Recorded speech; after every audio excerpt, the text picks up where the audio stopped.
So section number 2, where we left off was this area here, where we talk about having various or 8 different uh, kind of standards. Okay, so if you remember, this is what ICF calls as standards. So standards means that these are things that we will comply to or comply by.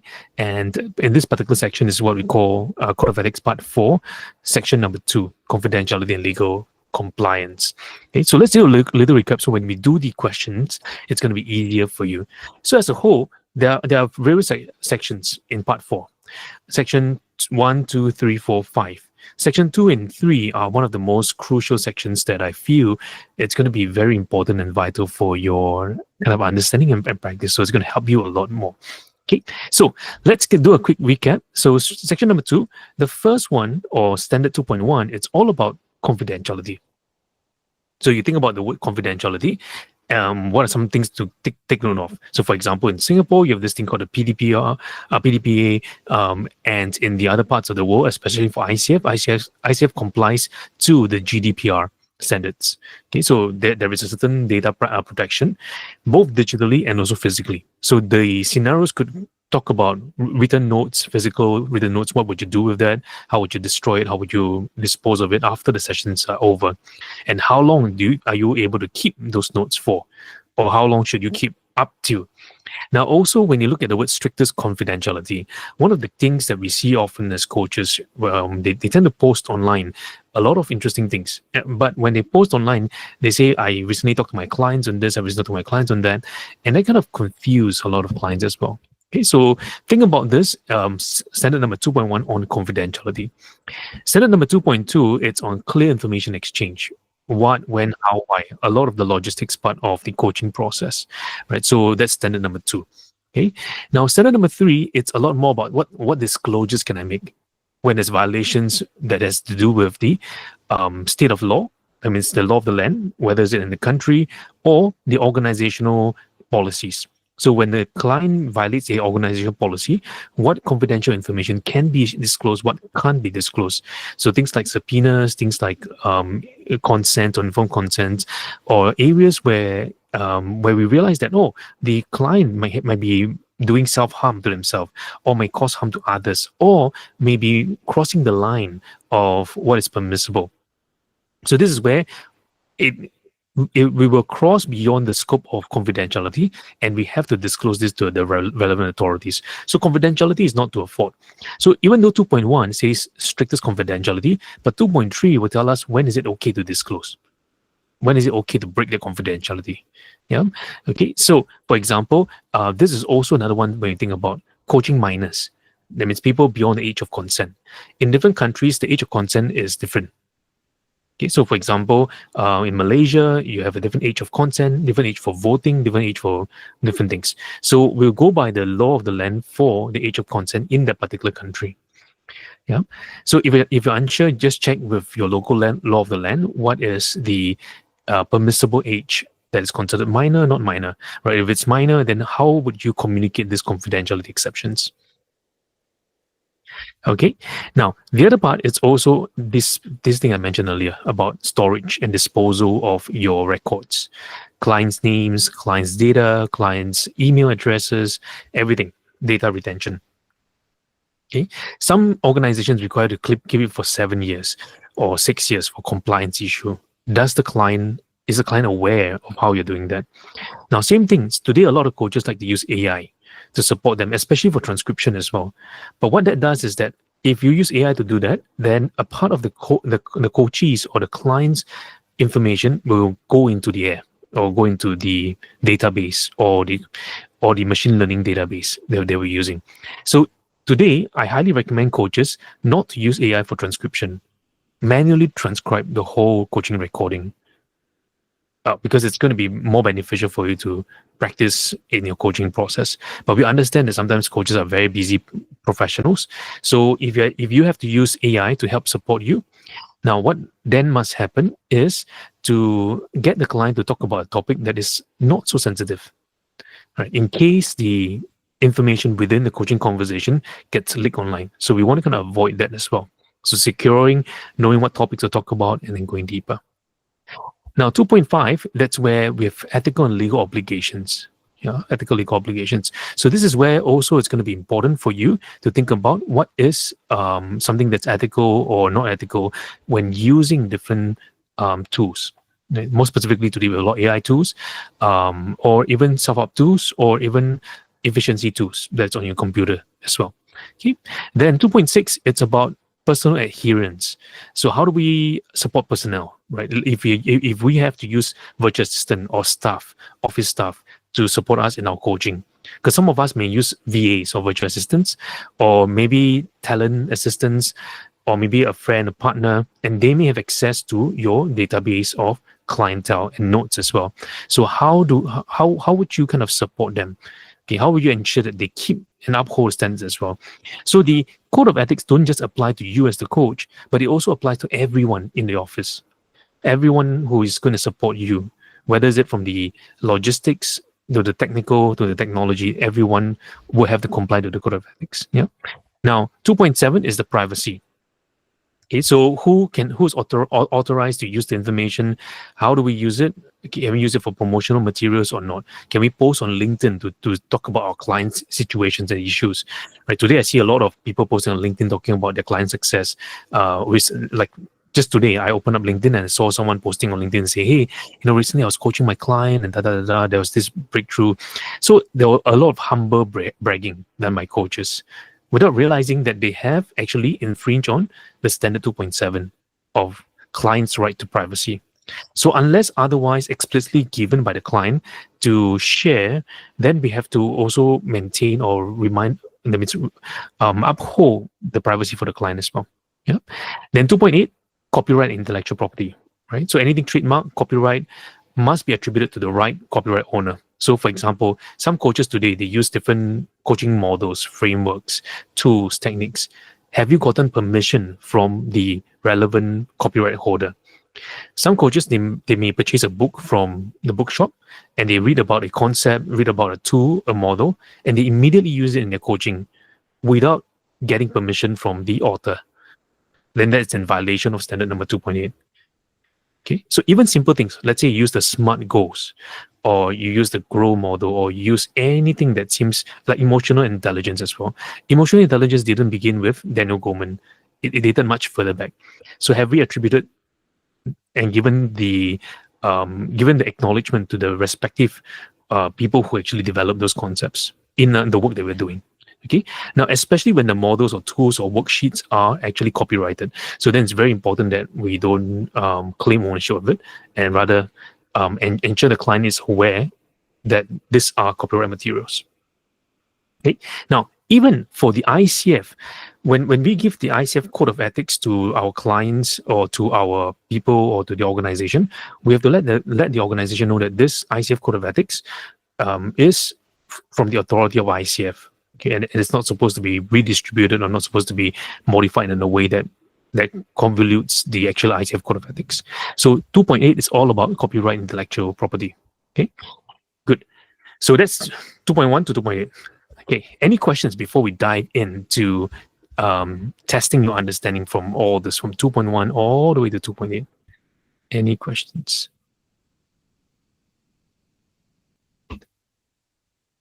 Anyone, any questions from this?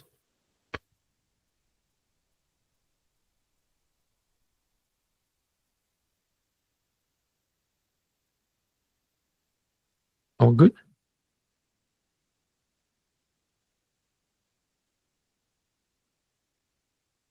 Okay. So if you're ready, we're going to do a test, okay, and see everyone's ability to answer the question. So I'm going to recap some of the initial 4 questions that we tried. So for some of the benefit of some of us who are not here, but it also gives the refresher for the rest of us. And this test, it's all on section number 2, based on this 8. Okay, so you're just going to kind of practice this so you're familiar with all this 8. A lot of questions will come up from this part as well. Okay, confidentiality, retention, and stuff. Okay, so let's try this and let's recap the first question of section number 2. Okay, which of the following most accurately reflects the ethical requirement under section 2.1, confidentiality? A coach must keep a session content private unless explicitly waived by the client. Or B, a coach may share insights peers if they remove names. Or C, a coach may disclose clients' concerns if it helps the client indirectly. Or D, a coach can keep notes on clients as long as they are not in public space. Okay, so this is just a quick recap. We'll go a bit faster. Huh? So A, right? A. Okay, so good. Now let's go a little bit further. A coach uses ChatGPT to summarize a transcript, but does not inform the client which standard is at risk. Okay, so let me flash the standards here. Okay, use ChatGPT.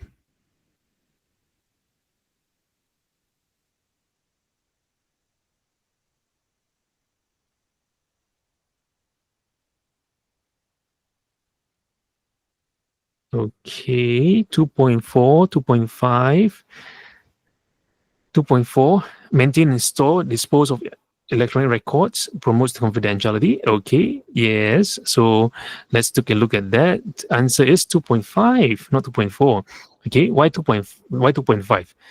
Here, fulfill my ethical and legal obligations to client that I may utilize technology systems such as AI tools, databases, SaaS systems, cloud computing, anything that may support me in this. Okay.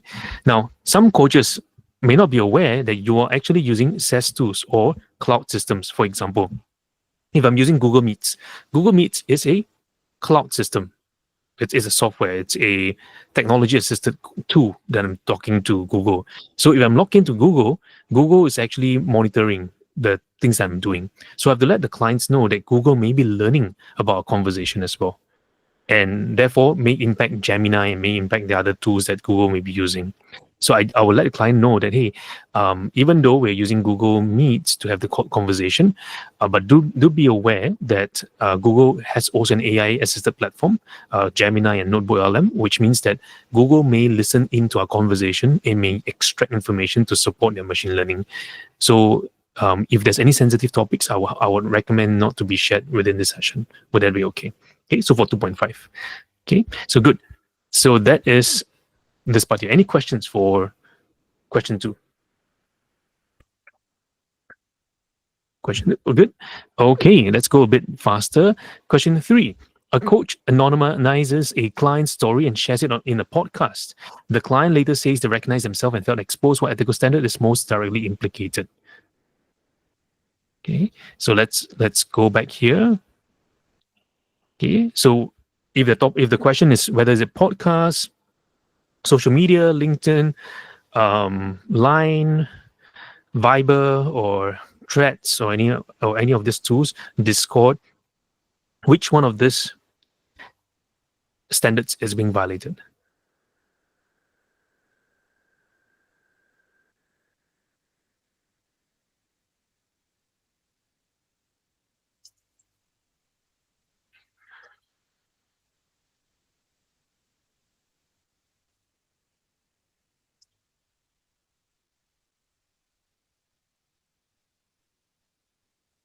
Okay.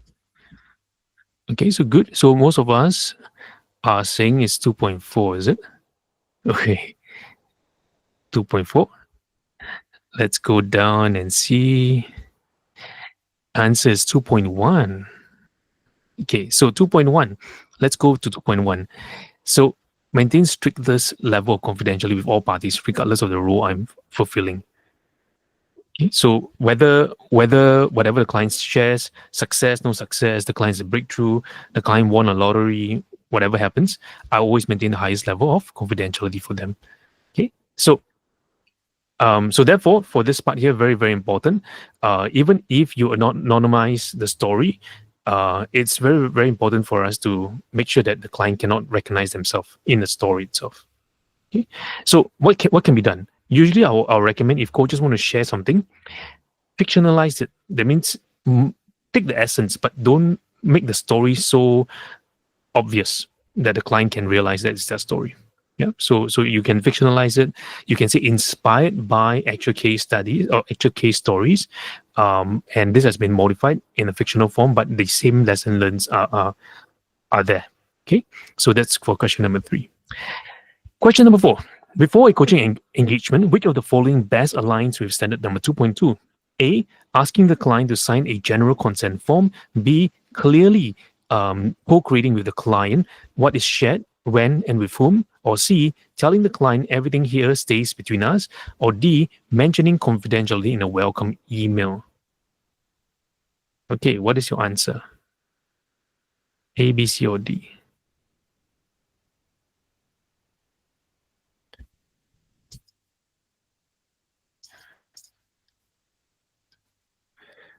Okay, A, B, C, or D? What do you see? B, B, B. Okay, B is the answer. Okay, so co-creating what is shared with whom and when whom. Okay, so when you see the word co-creating or partnering, that will most likely be the answer. Okay, let's go to 5. A coach agrees to provide coaching session summaries to the sponsor without discussing this with the client. Which standard is being violated? 2.2, 2.3, 2.7, 2.6. Which summary is being violated? Okay, let's go to the standard again. You provide a summary. Which one is being violated?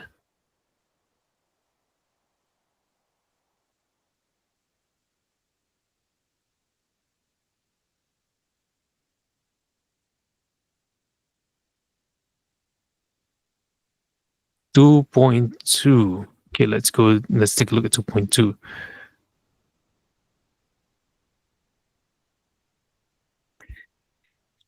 Answer is A, 2.2. Okay, so 2.2 will be the best answer. Okay, anyone has any questions here so far? Oh, good. Okay, so quite straightforward. Let's go a little bit harder. Okay, now a client or your client suddenly expresses an intent to harm a colleague. What is your first ethical responsibility? A, keep confidentiality unless they act on it, or B, refer them to therapy without breaking confidentiality, or C, revisit the confidentiality agreement and take steps as required by law, or D, speak to HR manager immediately. A, B, C, or D. They want to harm a colleague. What would you do?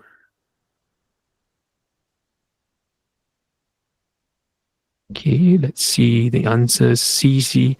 Okay, I see some D. Okay, let's ask those who say D. Why would you say D? Is it guru or? I was conflicted between B and D. If D wasn't there, I would have said B. But the context seems to be that, the organization, you owe the first commitment to the organization. That's what I thought. Okay. So you would go for D because of the organization. Okay. And then for those who take C, they say they revisit the confidentiality agreement and take steps as required by law. Okay. So do we go HR because this person is within the organization, or do we go to the confidentiality agreement first? Okay. So the key word here is your first ethical responsibility. So what would be the first thing you would do? Okay. So answer would be C. Okay, so that's the first action. Of course, you would then speak to the HR manager, but that's subsequently, right? So, but you want to kind of revisit confidentiality agreement and then ensure that it's compliant to the laws and regulations. Yeah. Now, after speaking with, so if you have two of the questions, revisit the confidentiality agreement and report to the relevant authorities or speak to the HR manager. So this is something that you need to be familiar with the policies within the organization and also policies with the societal norms. Okay, so that's where you kind of make an assessment. Okay, question 7. Which best describes ethical practice regarding file storage? Under standard 2.4. A, coaches may keep session files indefinitely if on a private laptop. B, files should be stored in secure privacy compliant systems and disposed of appropriately. Or C, handwritten notes are exempt from ethical scrutiny. Or D, deleting emails is optional unless mandated. Okay, I see. Got B, got C. Okay, B. Okay. This one should be quite straightforward. It should be B. Okay, you should not have any other answer. Okay, unless you want to be a Hillary Clinton, right? Then you have some problems. Okay, so files will always be stored in privacy compliance systems. Now, people may ask, what on earth is a privacy compliance system? Which means that does your computer, if you're storing the client's database, does your computer has firewall? Does it have steps? Right? Are you legally compliant? Is your computer legally compliant with the regulatory requirements within your country. For example, in Singapore, if you are storing clients' data in your own computer or in your own cloud system, there are certain rules that you have to abide by. Are you familiar with that? Do you know you're familiar with that? Okay. So I encourage you to read that there is a memorandum from the government to tell you exactly what they need to do minimally, because if your database gets leaked out, you'll be in trouble, right? The authorities will kind of find you. Yeah. So something to be aware of. Okay. Every country will have their own kind of compliance that you need to keep, because especially if you're coaches storing. Now, this doesn't just apply to coaches. You can be a trainer, you can be someone that deals with people's data. So it's important for you to keep them properly. Okay. So B. 8. A coach assistant accidentally emails a client session notes to the wrong address. Who is ethically responsible? The assistant, the client for not clarifying the email address, the coach, no one. It was an accident. Okay. The assistant is the one who sent wrong. Who is responsible? Do you fire the assistant? Should you fire the assistant or no? C. Everyone says C. Is it because I put this one under section standard 2.8? But the coach wasn't aware, no? The coach wasn't aware. So we still chose C. Okay. Okay, so answer is C. Okay, so regardless, because the coach is supposed to train the assistant, yeah, and the coach will still have to take the ownership of the responsibility. Now, let's ask this question: What if the coach sent to the right address, but the server messed it up and sent to the wrong persons? For example, the coach used the correct address, sent the correct address, but Microsoft system screw up, and they send it to the wrong people. Who is ethically responsible? Is it a technology provider? Is it a coach? Who is it? Now, most people will say, "Oh, it's not us. It's because I sent to the correct address. It's Microsoft fault." Even in that situation, you're not exempt from faults. You are also partially at fault for using the Microsoft system. Yeah. So also important for us to be kept abreast of the changes in policies, right? Because today I've seen some organizations get sued because they use a non-compliant system. Yeah. Okay. So something to think about even as coaches. Number 9. What is the best practice under Standard 2.5 regarding third-party coaching software? A. Use tools with modern interfaces. B. Rely on tools marketing claims. Or C. Conduct due diligence and inform client of any data processing or storage. Or D. Use tools only if they are free.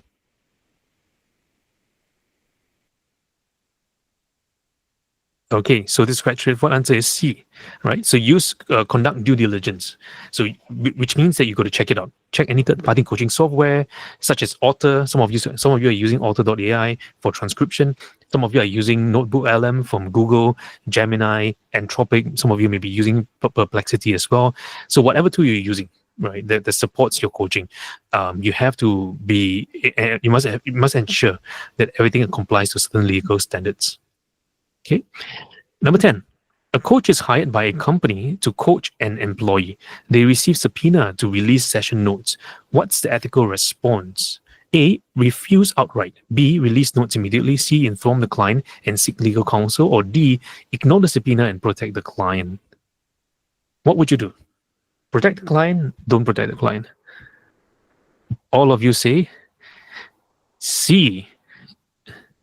Inform the client and seek legal counsel. Okay, so that will be the best answer. Okay, seek legal counsel. Yeah, when you receive this. Okay. Now, 11. A coach repurposes a colleague's coaching model, renames it, and claims it as its own original. Okay, this violates which standard? 2.1, 2.5, 2.8, 2.3. This should be quite easy.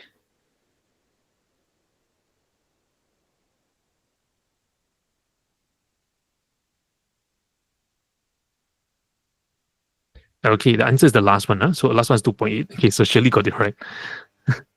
Yeah. N got it right. N also got it right. Okay, so answer is 2.8. And okay, so 2.8 is the one. Okay. Now, even if you make minor modification, we have to check whether is it compliant with the law as well. Okay, so you cannot just say, "Oh, I'm using this model and I just change it to something else," and then that's also a violation. Okay, now number 12, send Guru had a question. I was just thinking, Mhm. uh, now with AI, and somebody puts together a coaching model through AI. Yeah. So, how does that look in this circumstance? Because it's not my own. Mhm. Whose does it belong to? So, So that's a good question. Every AI platform will have its privacy law. So they will tell you like whatever that's created from here, does it belong to the author or does it belong to the AI platform? So you have to the terms and conditions when you register for the AI, it's very, very important that you check that, right? Okay. I understand, Mhm. but does it mean that it belongs to the AI, or It depends on which platform you use. so I could have worked through an AI platform and Mhm. created the model on AI. Yes. So does it belong to me or does it belong to the AI? Depends on the AI platform. Hmm. Yeah, because you have this thing called the fair use on the AI platform, and so what you want to do is you have to read the legal document from the AI. Hmm. Recently, there was a litigation that happened with Anthropic, where they kind of trained their system using certain copyright LLMs and as well as Meta. So you have to look when you guys sign up for the AI platforms, you have to check. So a lot today, I see a lot of coaches actually creating AI, like getting AI to create stuff and then posting on LinkedIn and claiming as their own. But actually, it doesn't belong to them. It's So so in your understanding, most AIs will own the IP, is it? it depends on which AI Okay. platform you're using. Yeah, yeah. So that there is certain clause. For example, images created on AI, you would see that there is a watermark or a digital imprint that tells you that was created with this AI platform, but they allow it for you to use for fair use, not for commercial use. Commercial use, then there will be a separate license for you to use for commercial use. So same thing for models that are created from there. Did the AI platform give you explicit commercial rights for you to use it commercially, or is it more for fair use? Fair use means you can just use it for your own learnings and reflection, but you cannot use it beyond that. Okay. So for coaches who are using AIs to kind of produce materials and stuff, that's something you must be very careful, because everything that's produced by AI, there is a digital footprint. So which means that if I claim that to be mine, and then people go to the backend and check, oh, it's not yours, actually belongs to the AI, right? And then you'll be in trouble. Yeah. Okay. So even if it's a paid account, so you notice for example, Group from X, they have different tiers of systems. They have this kind of super heavy system or heavy system where whatever that's produced, the codes that's produced, will belong to the author who facilitated that input. So it belongs to you. So you will read the terms and conditions first before subscribing to a particular AI. If the AI tool system is very cheap, almost free, more likely than not, you are being used. So I've seen some free platforms that's online that sounds very interesting for users, but they don't realize actually that even though the platform is free, but the clause there doesn't allow you to use it for commercial usage. Yeah. So something for you to think about when using AI platforms. Okay. So good question there. Mm. Okay. Now, next one, sending unsolicited emails to ICF members contacts, promoting your services violates which standard? Okay, so you found all the emails on ICF member contacts, whether on LinkedIn or on the ICF website, and then you start promoting your services indirectly to them. Okay, so which one do you think is the answer? Okay, let me go here. Which one?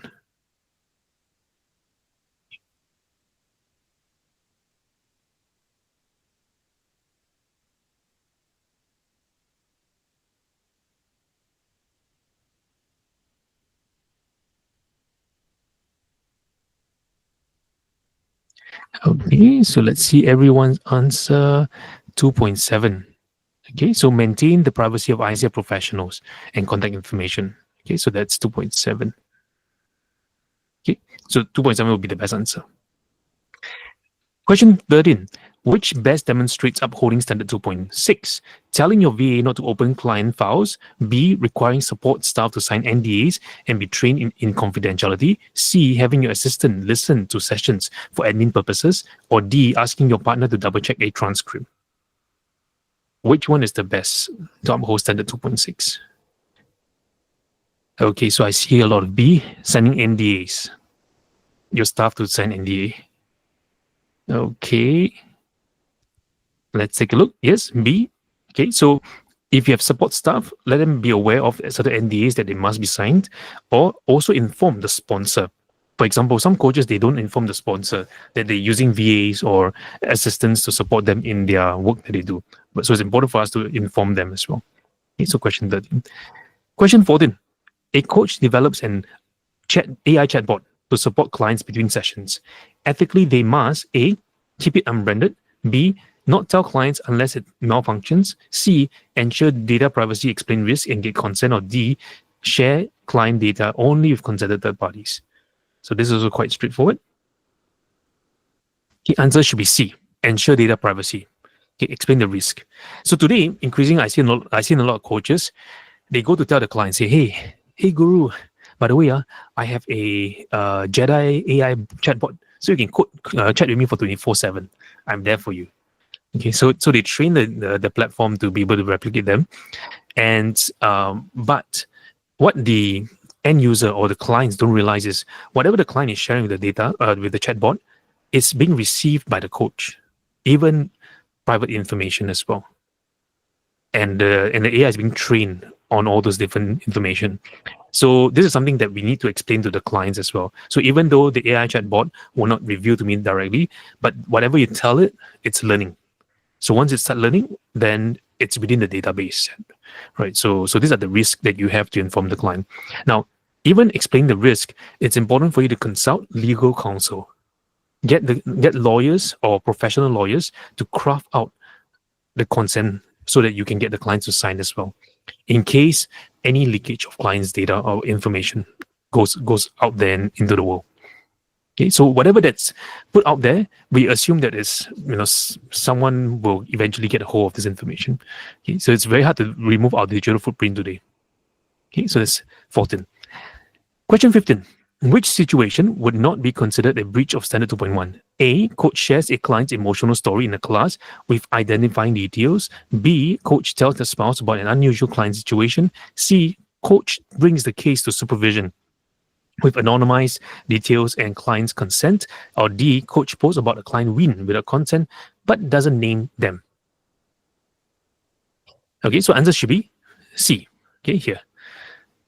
Even if you bring it to supervision or if you bring it to a mentor coach or whoever, the details can be anonymized with client's consent. Okay? Without client's consent, then you have to discuss with the client whether or not you can bring this case to them. Okay? So that respects the client's privacy. Okay, so C. Question 16. How should a coach address the need for legal compliance regarding confidentiality? A. Wait until a conflict arises. Or B. Ignore it. Coaching is not therapy. Or C. Include clear clauses in the agreement about legal disclosures. Or D. Promise absolute confidentiality.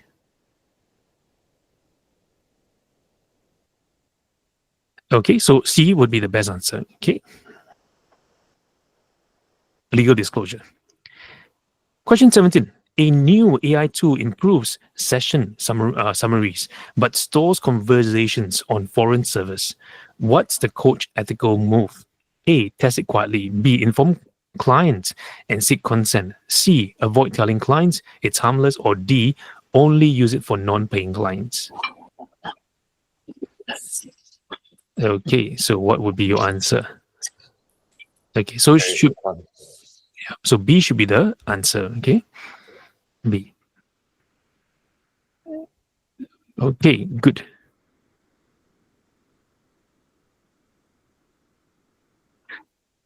Avoid telling clients. Just tell the clients it's harmless, no problem. Yeah. No, I meant the answer was by default C, as you said. No, always. Yes, it's not For not the last few questions, it was C, and then B.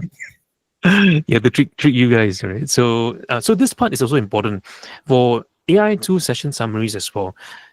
A lot of the AI platforms, the servers are used in different countries. So there are certain legal requirements based on your own land of origin.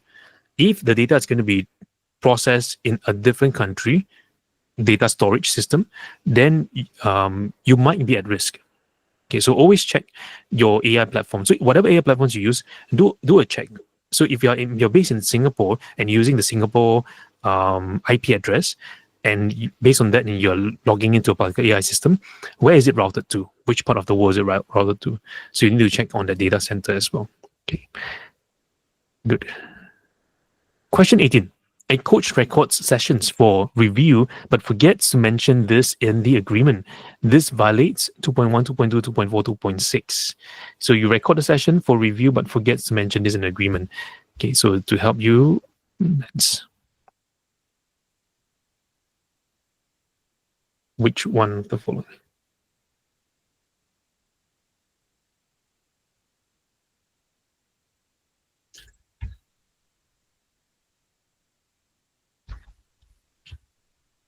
Two point four, 2.2,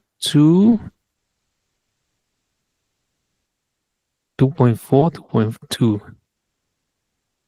Okay, so we see some 2.2, 2.4.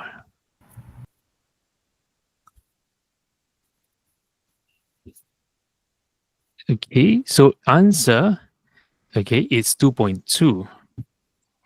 So without prior agreement, so you have to agree first with the client. Even if the recording supports the client, then it's also an unethical violation. Okay, so good intention does not mean that there's no ethical violation. There could also be ethical violation as well. Okay, good. Question 19. A client requests deletion of all data after ending the engagement. The coach says it's not possible. What's at stake? A, records privacy. B, disclosure. C, copyright. Or D, contact use. So the 2.4, 2.3, 2.8, 2.7, it's the standards. Okay, so if the coach says it's not possible for me to delete everything, what is at stake here? Okay, so all of us say A. Yes. Okay, so privacy and retention. Now, let's ask the question, is it possible to fully delete everything? Is it possible to delete all data? How do we ensure that our computer is fully deleted? Is it in certain countries you may need to keep some data or something like that? If you have a rule, then how? So that's where you need to also inform the client as Yeah. well, right? So everything goes back to 2.2 and 2.4. So 2.2, have you explained to the client what will be kept, what will be locked in, what will be written down, and what will be captured, and what would not be captured? Okay, so this is something for you to be mindful of as well. Okay, so 19. Okay, question 20. You upload a session transcript to an online tool that says it's secure, but don't read the terms. How many of you have actually read the terms of author.ai or any of the online tool? Okay, what's at breach here? Which standard? 2.2, 2.6, 2.5, 2.1. Which standard? Okay, so you upload, okay, and then you assume it's secure, but you didn't read the terms. Which one of this is in violation?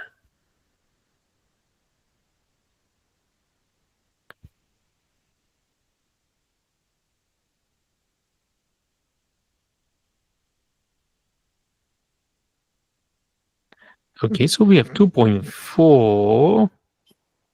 We have 2.5. 2.4. Okay, so 2.5 hovering around 2.4, 2.5. Why would those of you who say 2.4 or 2.5?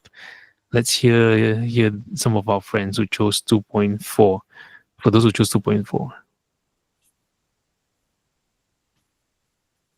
why would you choose 2.4?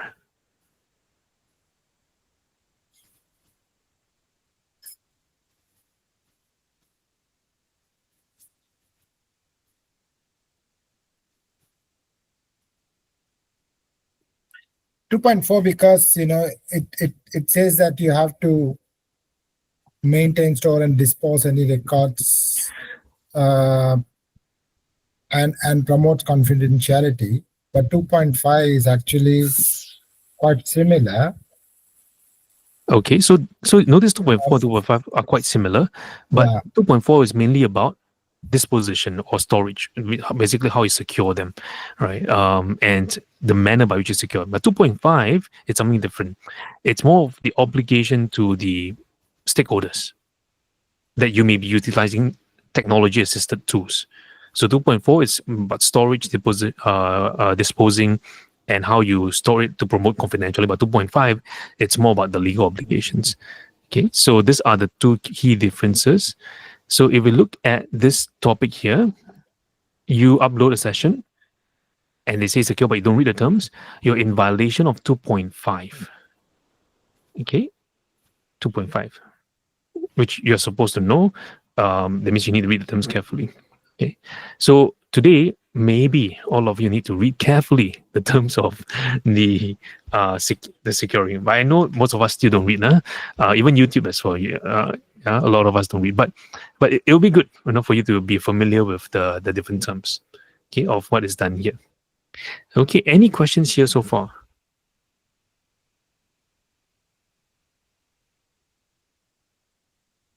Any questions? Judah, I just want to know when will we be asked or be asked to do this test? When would you be asked to do this test? This test will be done during your application stage for credentialing, whether at ACC or PCC level. Yeah, so that's during the application process. So for PCC, will be asked like what is the best answer and the worst answer. Yeah. So I will have another round for PCC one, which is a different round. So once you're familiar with this, then we'll go to the PCC. Yeah, PCC will be harder, right? You have more questions on scenario base. Yeah. Yeah. I can imagine that. Yeah. So it means by the time you go PCC test, all this you must be more or less familiar. Okay. Okay. Good. Desmond, you had a question. Yeah. Will the questions be in a similar format? Meaning that, in like question 20, you need to be familiar with what is, will they ask like 2.1 or will they will not ask. Yeah. So good news is they will not test you on 2.1. But the reason I put here is more for you to just to kind of do a quick recall, right? Flash memory recall. Right. Yeah. So they will not ask you 2.1. What they will do instead, they will extract the words from that and then put it here. Yeah. Is it for securing? Or is it for something else or something else? Yeah. So they will not use 2.1, 2.2. Yeah. I wish they did that, so it's more challenging. Yeah. Okay. Good. Now let me show you where you can find, for example, let's say you use author. Okay. You have to look at it you have to look at the terms very carefully. For example, they will have this thing called the ownership and proprietary rights. What is own or who's owned? Right. So for example, here, you notice here, the service is owned and operated by author.ai, but the visual interfaces, all these other things, okay, are protected by intellectual properties and other laws. So they call the visual interface, whatever, source code, object code, everything belongs to author. Then all materials, including the service, in the service are property with author or its third parties licenses. So which means that author is also using a third party licensor. So you have to find out who these third-party licenses are, because they're going to send the data to these licenses, right? Then they also say here, okay, you may not make use of materials from author.ai, okay, unless not granted expressly in these terms. Okay, so something to look at whenever we need to use any of the materials from the different platforms. So this is from author. You can check it out from others as well, right? They have all the different licenses. Now, you will also see this thing called limited licenses, license restrictions and stuff. And then they will tell you the clause from free platform, paid platforms as well. So that's why even author as well. There's this thing called paid and free platforms, and what are authorized users, what do they mean, right? So you have free agents and non-free agents as well. Okay, so here you need to take a read in the terms of service for each one of the platforms that you're using. Okay. Good. Any questions from anyone so far? All good? Okay. Are you ready to stretch a little further? Okay, because we're going to enter this stage here, and I call this section 2, more advanced questions. Okay, so that's not what's the beginning. Very simple, basic questions. Now we're going to go into more challenging questions than earlier. Okay, to really test our understanding, be very familiar. So, but by the time we finish this, you should be so familiar with this that when the question comes out, it becomes second nature to you. Okay, good. So this is the advanced question for section number 2. So you notice section number 2, we spend a little more time because a lot of the questions will come from here. Okay, so question number 1. During a coaching engagement, your client shares confidential information about illegal workplace activities. You're bound by confidentiality. What should you do first? A, immediately report it to the legal authorities. B, discuss with a supervisor without naming the client. C, refer to your confidentiality agreement and assess legal requirements. Or D, keep the information private as per ICF confidentiality rules.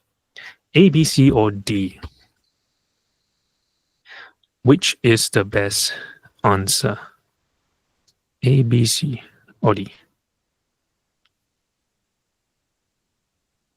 Okay, so all of us say C.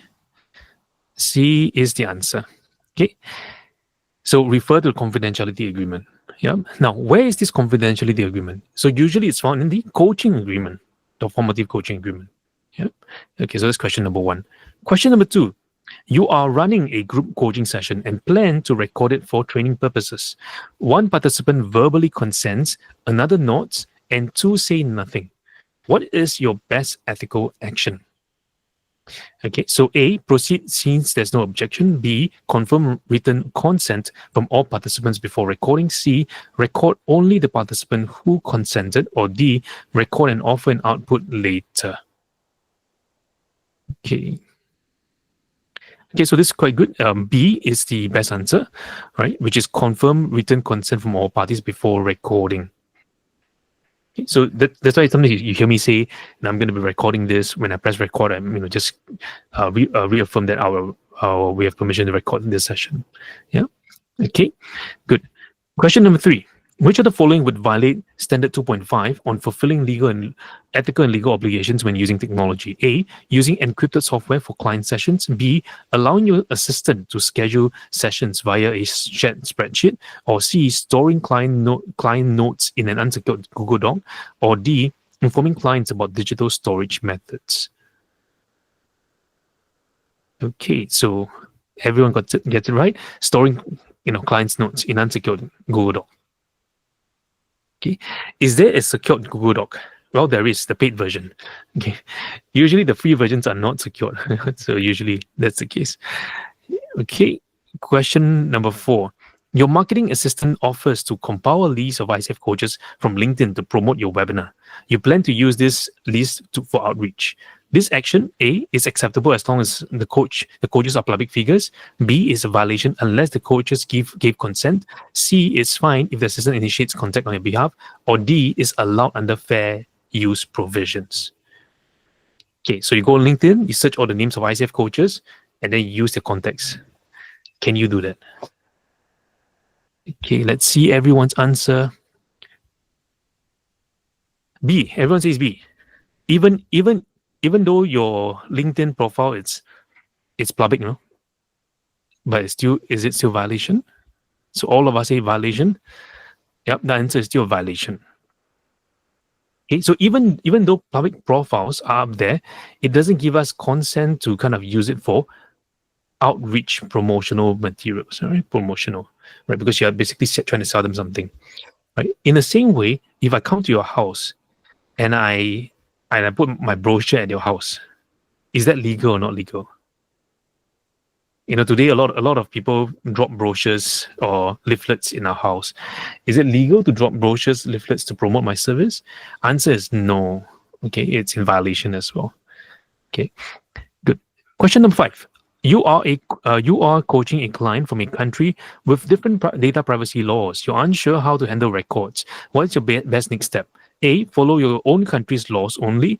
B, disregard local laws as coaching is unregulated. C, research local legal requirements and live ICF and local laws. Or D, rely on the client's understanding of the local policies. Okay, so C. Okay, so C is the best answer. Okay, so we have to do our due diligence. Question number 6. A client requests the session notes. You keep brief observations and reflections in your private log. What should you do? A. Deny the request as they are your private notes. B. Share a summarized version if asked. Or C. Clarify what is part of the official records versus private notes. And D. Delete the notes to avoid complications. Okay, so which one is the best? Okay, so all of you say C. Official records. Okay. Now, my answer for this, okay, without all this, would be the reason if the client has to request session notes, which means that the coach didn't do a good job setting up the contracting and the coaching agreement. Okay. Why? Because before this happens, you would have told the client, hey client, in our coaching session, I will encourage you to keep your own notes. To write your own notes. I'll give you moments to pause for you to reflect as well. Yeah, to give your own notes. So usually I'll highly encourage the coaches get the client to be involved in the coaching process. So the client is not just rely on the coach. Yeah, because today a lot of people are just waiting for the coach to summarize and submit to them. No, it's better for the client to write their own notes in the session. So you could ask a question and you notice the client is reflecting, get them to pause, get them to write down the insights in their own journals, their notebooks, online or digital or physical. That will help them a lot more. Okay, so a better way is actually get the client to be the one writing. Okay, so that's 6. Question number 7. You adopt an AI-based coaching notes app. You discover the data and the data is stored on third-party server. Ethically, you should A. Assume it's fine as long as the app is ICF endorsed. B. Inform the client and include in your agreement. C. Use it for administrative data. Or D. Avoid using AI until better security exists. A, B, C, or D. Okay, answer is B. Okay, so just like just now we saw Author. There's one line that says they will use third party as well. So actually, Author AI, when you submit your audio there, it doesn't stay in Author.ai. It goes to other third party vendors as well. So is your client aware that that's happening? See, so there's something for us to think about as well. Okay, so 7, it's B. 8. Which scenario best reflect a violation of Standard 2.6, responsibility for support personnel? A. Your assistant confirms a client session. B. Your admin leaves client info open on a shared screen. C. Your assistant handles billing and scheduling. Or D. Your intern reviews anonymized transcripts. A, B, C, or D. Okay, so all of us say B. Okay, so B is a violation. Okay, so leaving client information on a shared screen. Okay, question 9. A fellow coach shares a client anecdote in a public webinar, omitting names but providing recognizable details. What's your responsibility? A. Do nothing. It's not your client. B. Gently raise the concern privately. C. Publicly call out the coach behavior. Or D. Report immediately to ICF.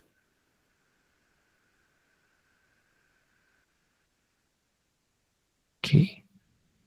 Some gung ho coaches will straightway call out the coach online, right? So B, okay, so you raise it up. If the person doesn't do anything about it, then you report to ICF. So first step, you raise it, and then if they don't do anything about it, then report to ICF. Okay. Question number 10. Your coaching program includes translated materials from another school. You made slight edits and removed the original source. Which ethical code is breached? A. Intellectual property rights. B. Confidentiality of materials. C. Use of technology in programs. D. Misuse of personal content. Okay, A. Right. So this is just now. Desmond asked the question: would they give the 2.8? They will not. They usually would just give this line here. Yeah. Okay. Okay. Good. Question 11. In an corporate setting, a sponsor asks you for a summary of your coaching sessions with their employee. The employee has not approved this. What is your next step? A. Provide only general themes without names. B. Politely decline until the client consents. C. Inform ICF of the breach. Or D. Share anonymized data with an NDA. Okay. Answer B. B is the best answer. Okay, good. So politely decline until the client consents. Question 12. Which of the following would best demonstrate your ethical maturity under Standards 2.1 Part 3? A. Sharing a client win online to inspire others. B. Asking permission to share before any disclosure. C. Avoiding social media entirely. Or D. Including a disclaimer that you are a coach. Okay, so now everyone is getting hang. B. Okay, so at least for this section, all of you must be full marks. Okay, so we're hoping we can cross 90%. Okay, question number 13. A government subpoena requests clients recordings. Your agreement says all sessions are confidential unless mandated by law. What should you do? A. Destroy the records before submission. B. Submit only if legally compelled after informing the client. Or D. Refuse to comply. Or D. C. Refuse to comply. D. Share all files as requested. Okay, answer should be, do you need to inform the client?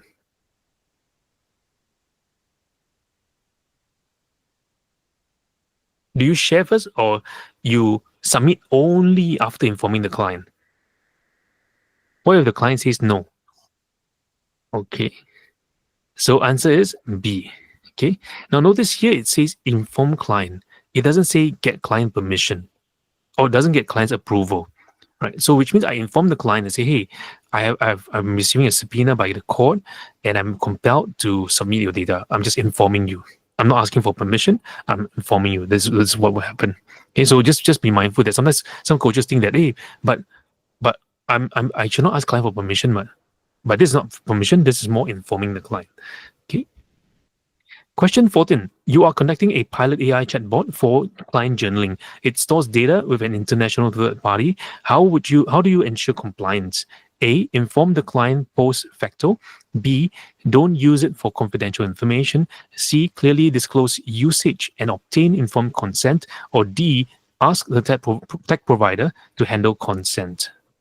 A, B, C, or D. C. Okay, so disclose usage and obtain informed consent. Now, the word informed consent may come up many times, so this is something to be mindful of. Okay, so C. Question 15. You are co-coaching a group and notice your co-coach keeps using Zoom recordings without informing the participants. What is your ethical step? A. Report them to ICF immediately. B. Discuss your concerns privately and suggest alignment with 2.1 to 2.4. C. Notify participants yourself. Or D. Stay silent. It's not your business. A, B, C, or D. Answer is B. Okay, raise the concerns directly to the person and then alignment with the confidentiality agreements. Okay, 16. You're conducting mentor coaching sessions and a mentee shares their client sessions recording with you. You realize there's no mention of client's consent.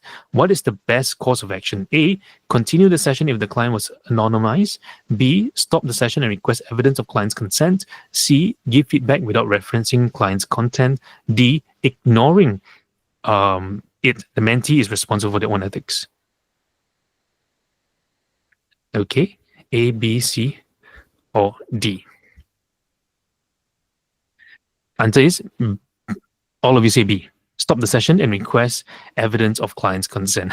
Okay, so by now, I think all of you have experienced mentor coaching session with me, and I'll always ask like, oh, okay, is there permission given? Is that, and you'll say it in the recording, right? Okay, so this is something also for us to be just more careful. In the West, especially in Europe, this is a very, very highly talk about topic. In Asia, not so much. In Asian culture, I don't see a lot of people being so frustrated about this, but in the West, they take privacy very, very, very, very, very seriously. Yeah. Okay. So B. Yeah. So B is very, very important. So stop the session, request evidence before continuing. Okay. Question 17. A sponsor asks you to report if the employee is fit for promotion based on your coaching. The agreement only states general feedback to be shared, but what is the most ethical course? A. Provide an evaluation if it helps employee. B. Only provide insights that the client has agreed to share. Or C. Decline completely citing coaching confidentiality. Or D. Share coaching outcomes but not behavioral assessment. Which one would you choose? A, B, C, or D? Okay, so I see some C and some B. Okay, let's hear the B's. Let's hear the B's. Those who say B, why would you choose B?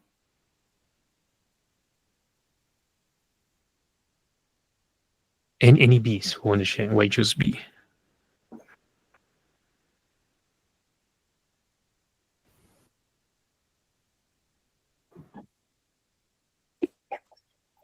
I thought B more because if the client has agreed, I guess maybe the assumption is that you've obtained their consent to this request.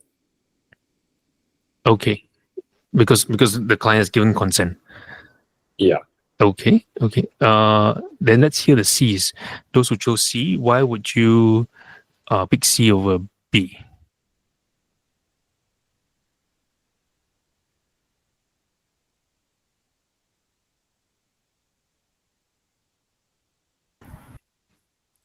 I think I'm going to change my C to a B. Okay, so Guru is going to change the C to B. because uh, it says that provide insights the client has agreed to share. So if the client has already agreed to share, then we can share what the client has agreed. So initially I thought, decline completely, but if the client has agreed to share something, that can be shared. Okay, Because so that is an agreement. Okay, so the agreement only states general feedback to be shared. So Guru says that okay, then we only share what the agreement says can be shared and nothing else. Okay. Yeah. However, this question is asking for ask you to report if the employee's feed, which is the sponsor is asking for your assessment of this person. So now this goes beyond coaching, right? It comes into the realms of advising. That's when I thought it's a C, but then when I reread the B, I changed it. Okay, so this is a tricky part because A is actually asking for a consultant's advice, a consultant's opinion. But I mean, the first part is asking for consultant's advice, but the second part is more on what was agreed on. So what would be the best answer here? The answer would be B. Okay, so we still go back to what was agreed upon with general feedback. And in the general feedback sharing, then I'll tell the sponsor, I say, hey, I'm not in the best position to provide a report for who's fit for promotion. If you require that, it may be a different service altogether. It may not be coaching. Okay, that's 17. 18. You are coaching in a country that has no data protection laws. Okay, this is very exciting. You decide to store coaching logs on an unencrypted app. What does ICF ethics require to do? Remember, no data protection law. So the law says okay, nothing says nothing at all. So A, follow local norms since there are no legal restrictions. B, use your judgment as app is commonly used. C, adhere to ICF global standards on security and privacy. Or D, rely on verbal disclaimers to inform clients. A, B, C, or D? All of you choose C. Is it because I highlight C? Okay. So even though the country has no data protection laws. Okay. So you know what happens today? So some people say, protection laws only applies to human beings. Today, the animal activists are very, very protective of their animals. So now they say you cannot film animals without getting animal consent. Yeah. So very soon also plants cannot be recorded. Okay. So Guru. Just to pick up on the last bit of information you said, I'll come to my question later. There have been studies when there are scientists and people who study behavior of animals, and that's where this data privacy has come in also, where some animal activists have said, you can't do this and so on and so forth. Anyway, that's a different thing. But my question is, you're sitting in a country which has got very strict data protection laws, and your client is in a country which has got no data protection laws. Forget about ICF, but legally, which laws apply in the country that I am sitting and coaching, or the country where the client is? Or it could be either. Both. It will be both. So the one that is the servicer, the one's being servicee. So the one who's offering that service, so you are the servicer, you're providing the service, and then the ones receiving the service at the other side of the country. So that person will be bounded by that that law there of what servicee roles are. You will Right. be bounded by this law here. So if the other side law does also acknowledge that virtual proximity also is equals to a local proximity, then you're also bounded by the local law of the land. So there are countries that claims that even in the virtual space, as long as the recipient is in that country, the other one, the service provider, is also liable. Yeah. So in this question, if the data protection laws don't apply in the other country, but because I'm sitting in a country which has very strong data protection laws, Mhm. I still need to follow the laws of the land where I am based in, isn't it? Mm. Mm. Yes. Immaterial whether the client is sitting in a country which has much diluted data protection laws. Yes. So you would be based on, from ICF standpoint, it'll be based on the highest standards of ethics. Okay. They'll be Yeah. upheld. Okay. Yeah. Okay. Okay, so even if they say, oh, there's nothing protecting us, but highest level of ethics will apply. Okay, good. Anyone else have any questions?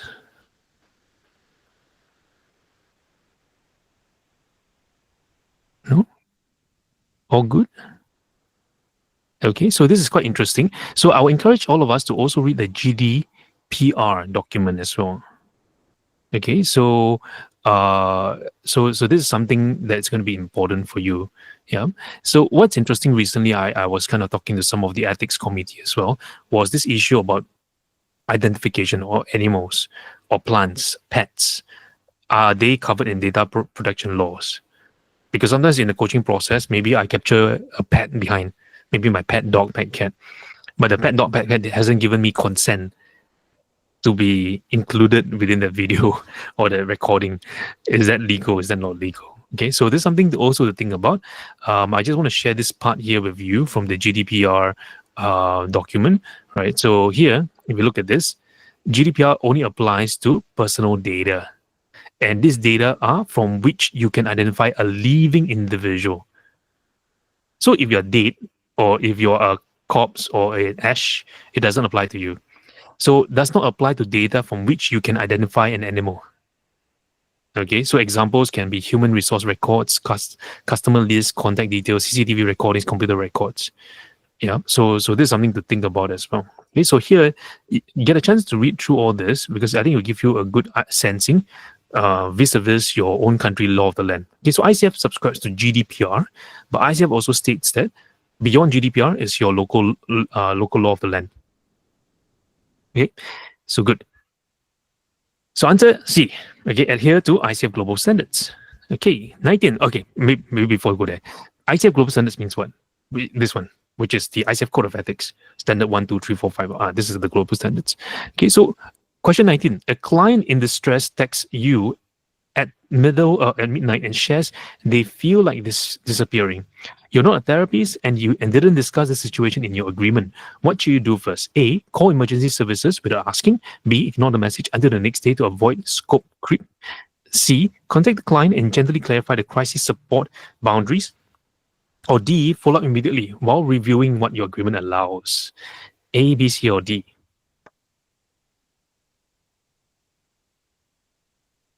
Client is in distress. Okay, very stressed. Okay, so we're seeing C and D's. Okay, so C and D's.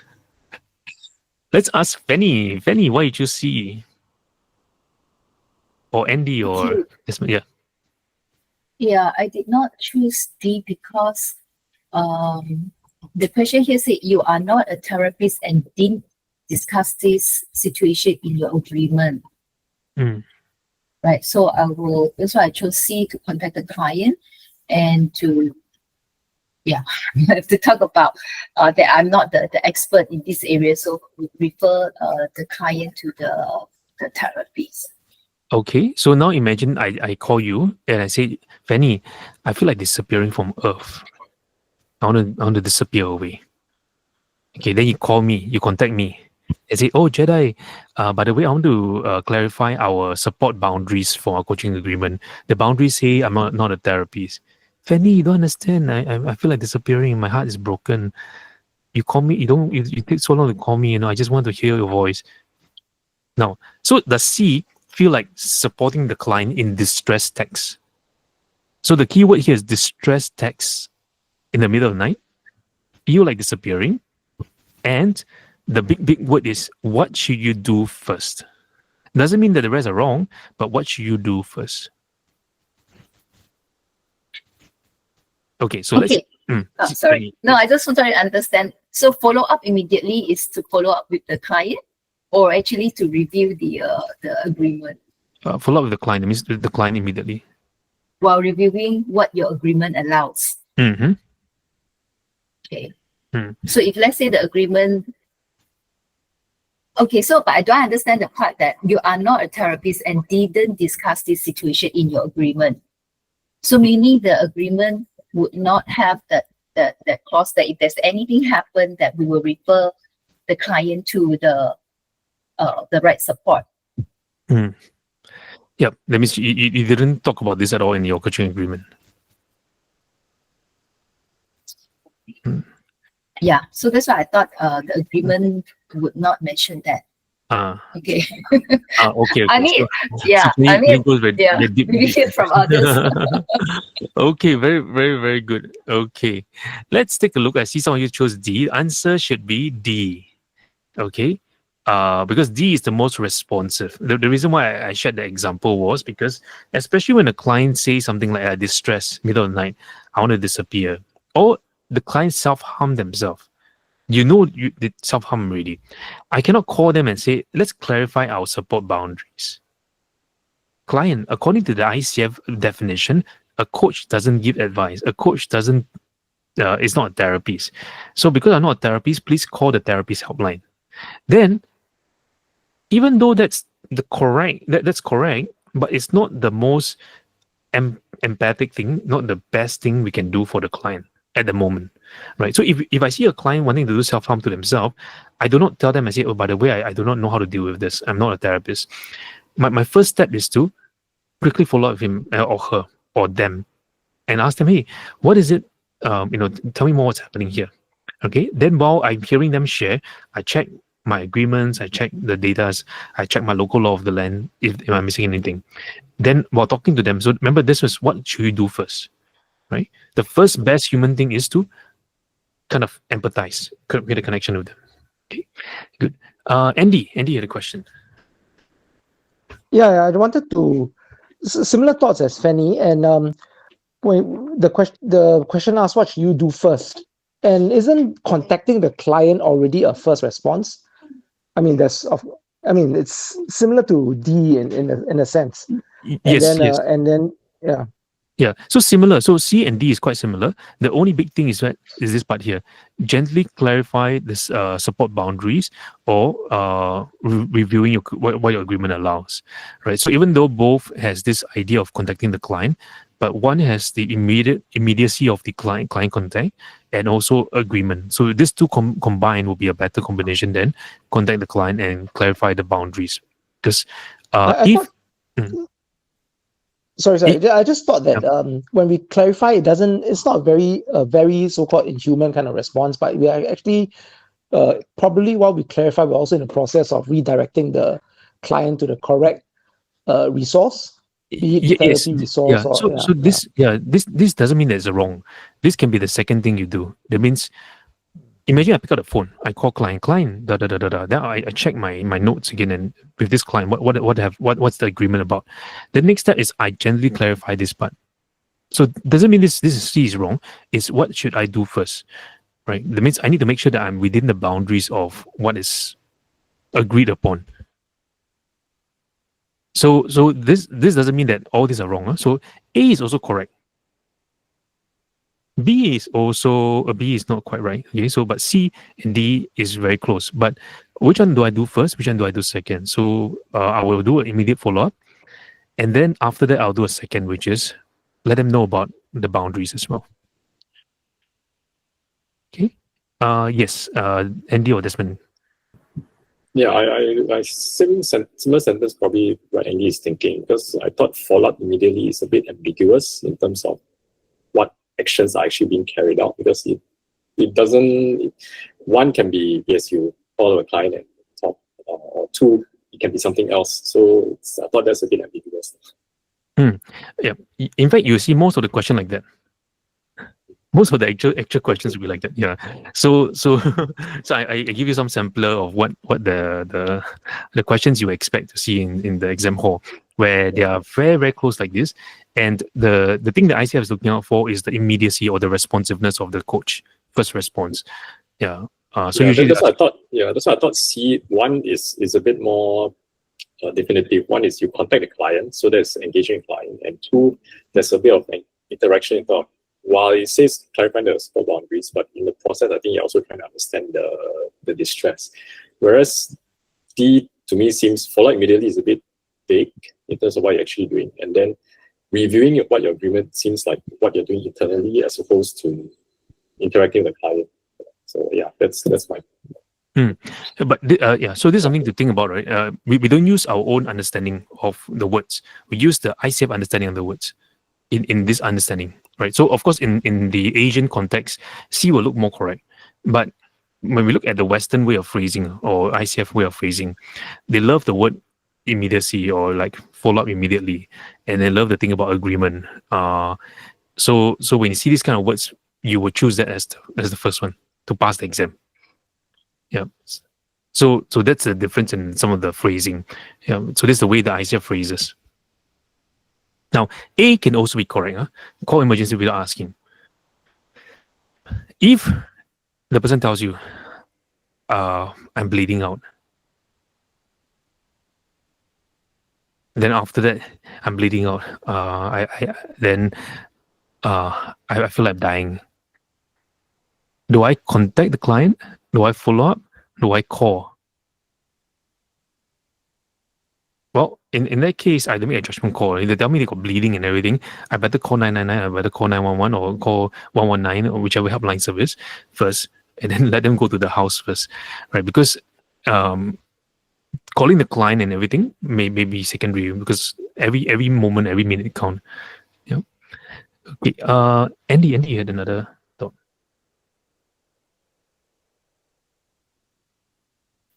Yeah, so I was just thinking, it's a text message. How do we verify it's, how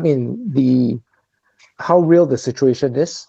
Because if somebody just texts and says, "Oh, I feel like disappearing," I mean, it depends on the character of the person. If it's somebody who's so if somebody's in distress, they'll call, 911 or they'll call emergency. Yeah. Yeah. But rather than text and come out with a very cryptic message that say, "I feel like disappearing."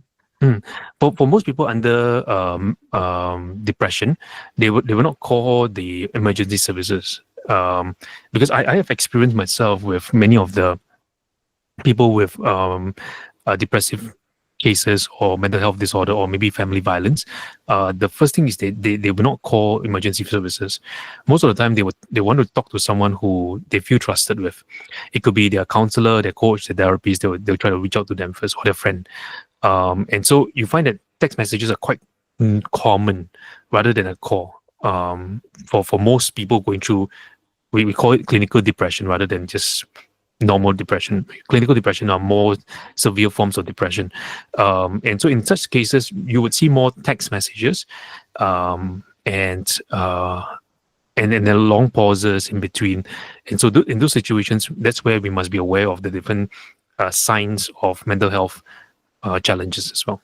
Okay, so mental health is a huge ambit of many different things. It doesn't mean that if someone has mental health issue means it's bad, right? It is a huge plethora of things or huge spectrum of things. So we just got to be mindful of what are things included within this mental health scope.